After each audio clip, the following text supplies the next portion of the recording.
How are you doing, you wonderful nerds? Scott here, and with the Black Panther movie just around the corner, or well, in the past, depending on when you're watching this video, I've been catching up on some great comic book stories featuring the King of Wakanda. As you might expect, Black Panther stories can be a little bit political. I mean, just the name Black Panther has a history in and of itself that we've talked about over in this video, and I know that politics in comic books can often put a lot of readers off, but T'Challa is a political leader and Wakandan delegate. Politics is baked into his character ever since he debuted all the way back in Fantastic Four number 52, so I kind of feel like he gets a pass on this one, and politics is given a bit of a spotlight in one of the character's more recent runs, A Nation Under Our Feet, drawn by Brian Stelfreeze and written by Ta-Nehisi Coates. It even starts with the comic's name being a reference to the 2003 Pulitzer Prize-winning book by Stephen Hahn of the same title. That book is about the history of African-American political power in the United States, which is very fitting for this story, since my friend Laurent from the channel Redis 101 thinks that he's uncovered the hidden meaning behind this modern Black Panther comic book,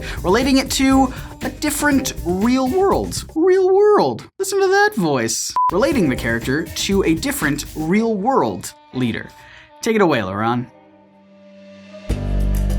So Black Panther, A Nation Under Our Feet is the first arc for the character after the events of Secret Wars. But if you want a summary regarding what happened in that book, there are plenty of other comic book YouTubers that have done videos on it, so please watch and support those creators, because I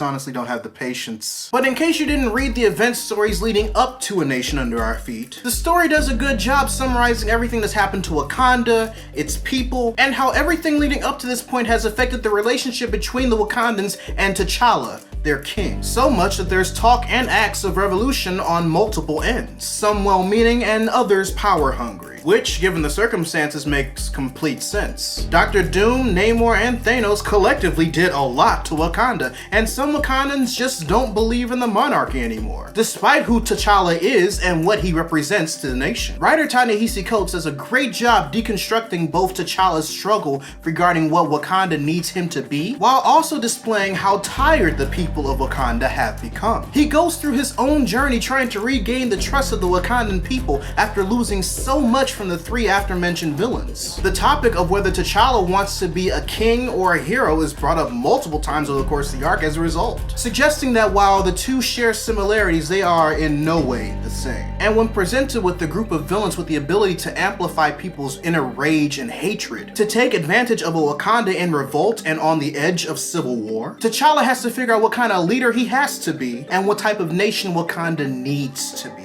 Interestingly, the mindset of the Wakandans in A Nation Under Our Feet echoes the sentiment in Coates' latest book, We Were 8 Years in Power, An American Tragedy, a collection of his essays and editorials that he wrote in regards to the 8-year Obama administration. In it, Coates pens a notion regarding African Americans that could easily be applied to Wakandans as well. African Americans are war-weary.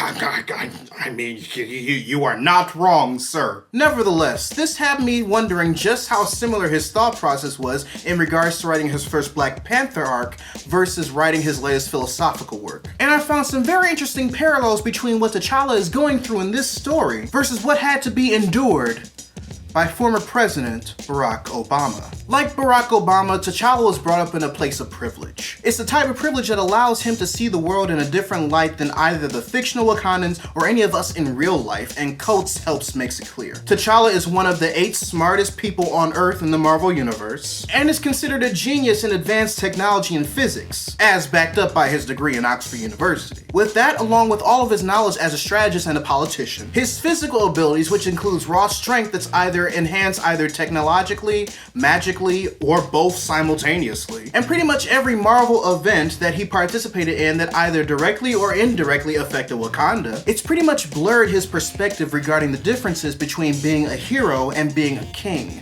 a common theme that's present over the entire course of this arc. For the parallel with Obama, we have to be a bit more realistic. Luckily for us, Ta-Nehisi Coates helps us out a bit by taking into consideration President Obama's lineage and how his upbringing both helped and hindered race relations between Black Black and white America. He says, and I quote, "By virtue of his background, the son of a black man and a white woman, someone who grew up in multi-ethnic communities around the world, Obama has enjoyed a distinctive vantage point on race relations in America. Beyond that, he has displayed inevitable dexterity at navigating between black and white America and at finding a language that speaks to a critical mass in both communities." End quote. So even though he's established his own sense of blackness over the course of his 2 terms, crooning Al Green, putting up a basketball court in the White House, and casually joking about being on Color People Time so he can prove that he is black enough to some news outlets, his upbringing caused him to, in regards to major situations that happen over the course of time in order to appeal to both sides, play the "it's not about race" card. Because of this, he's talked less about race than any other Democratic president since 1961. And he had to be that way because even the slightest mention of race from him, like when he addressed the tragic death of Trayvon Martin when he said the line, "If I had a son, he would look like Trayvon," the wrong kind of people started to rear their ugly heads, both from the left and the right. To quote Coates, before President Obama spoke, the death of Trayvon Martin was generally regarded as a national tragedy. After Obama spoke, Martin became material for an internet vendor flocking paper gun range targets that mimicked his hoodie and his bag of Skittles. End quote. It's only when we acknowledge this fact about President Obama that the next fact he has in common with how Coates writes T'Challa in A Nation Under Our Feet makes a bit more sense. And that's the fact that, in essence, Barack Obama is pretty conservative, which is a political philosophy that technically has 2 definitions in nature, but the second definition is what everybody regularly associates with Republicans. A person who is adverse to change and holds to traditional values and attitudes, typically in relation to politics. When in actuality, Obama falls in the reins of the first definition in regards to what it means to be conservative, holding to traditional attitudes and values and cautious about change and innovation, typically in relation to politics and religion. Coates summarizes this perfectly. He peppers his speeches with nods to ideas originally held by conservatives. He routinely cites Ronald Reagan. He effusively praises the enduring wisdom of the American people and believes that the height of insight lies in the town square. Despite his sloganeering for change and progress, Obama is a conservative revolutionary, and nowhere is his conservative character revealed more than in the very sphere where he holds singular gravity: race. End quote. This also rings true for T'Challa in Coates' first arc for Black Panther, who was constantly reminded that while trying to tame the flames of a revolution for a Wakandan for the people, both by his advisors, his stepmother, and himself. But that's where the similarities start to end, because with 3 words, T'Challa completely separates himself from the conservative mindset that Coates notices in Obama. Wakanda must change. Coates' run during this arc explores T'Challa's struggle of wanting to be a hero and needing to be a king to a country that is losing faith in the monarchy and is demanding democracy. And over the course of this story, he realizes that this needs to happen not just for Wakanda, but for himself. He did a good amount of things to come to that realization, less than stellar things he's not necessarily proud of. And while some could say the same about certain aspects of the Obama administration as yet another comparison between he and Coates' T'Challa, we did some things that were wrong. We did a whole lot of things that were right, but we tortured some folks. The fact that T'Challa can look his stepmother square in the face and say, "I am a king, mother.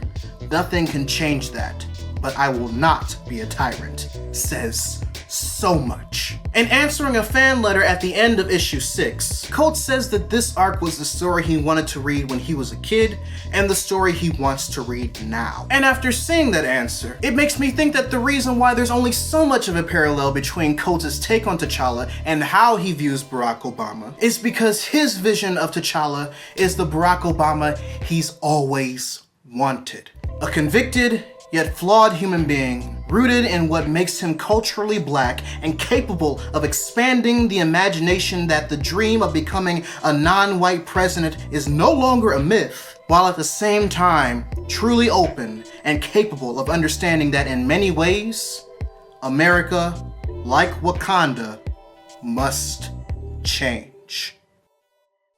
God, I love that analysis so much. Thank you, Laurent, for making this video. Everyone go check out his channel. Again, it's Redis101. It'll be linked in the description and at the end of this video. He makes some incredibly entertaining stuff. I also suppose that if you made it this far into the video, you're probably wondering why the whole video didn't really have much of me. So if you haven't heard, YouTube's kind of cracking down on smaller channels, and I've always tried to promote other talented, nerdy people on this channel, and I want to get to doing that a little bit more over the next year. So once or twice a month, we're going to be shining a spotlight on some of these smaller YouTubers, some of these awesome nerds who are making great stuff on the YouTubes that maybe you haven't seen before. Heck, we might even have some of my friends who are bigger channels than us stop by occasionally, just for fun. The point is, we're gonna be syncing with nerds.